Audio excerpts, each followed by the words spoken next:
ये तुम्हारी तस्वीर कैसे हो सकती है नैना? तुम तो कभी इस हवेली में आई ही नहीं। फिर यहाँ दीवार पर तुम्हारी तस्वीर किसने टांगी है? मुझे भी समझ नहीं आ रहा। ये मेरी ही तस्वीर लग रही है, लेकिन ऐसा कैसे हो सकता है? पहली बार मुझे भी ये सब ठीक नहीं लग रहा आदित्य। दिल अजीब तरह से डर रहा है, जैसे कुछ बहुत गलत हो रहा हो।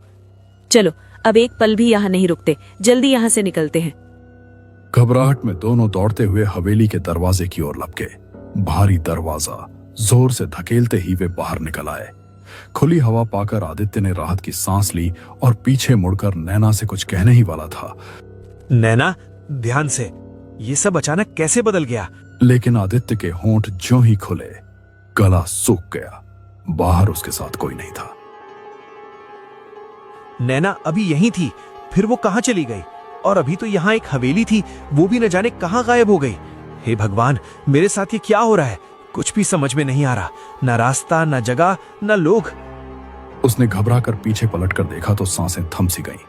जहां कुछ ही पल पहले हवेली खड़ी थी, वहां अब सिर्फ घना जंगल और स्याह अंधेरा पसरा था। हवेली जैसे हवा में घुलकर गायब हो चुकी हो। तभी अचानक बर्फ सी ठंडी हवा का तेज झोंका उठा। पेड़ों की डालियां उन्माद में हिलने लगी और जंगल में एक कर्कश, हड्डियां जमा देने वाली आवाज गूंज उठी। अगले ही पल उसके सामने एक विकराल आकृति उभर आई। एक भयानक चुड़ैल। उसके बाल बेतरतीब उड़ रहे थे, आंखें लाल अंगारों की तरह दहक रही थीं और कांपती खुरदुरी आवाज ने पूरे माहौल को खौफ से भर दिया।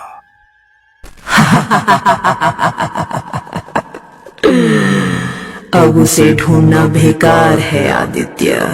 नैना इस अंधेरे से बाहर कभी नहीं लौटेगी।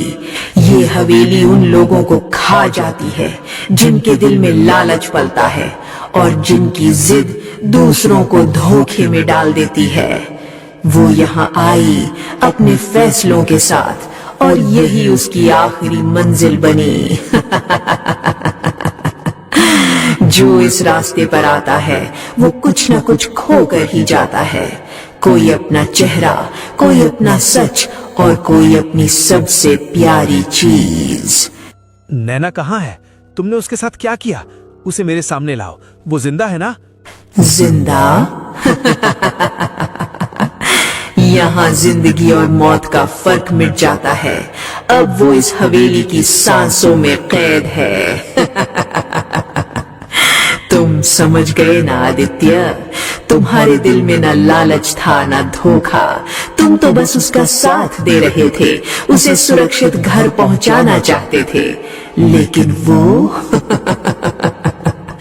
उसके मन में जीत की जिद थी, अपने फैसले को हर हाल में सही साबित करने का लालच था।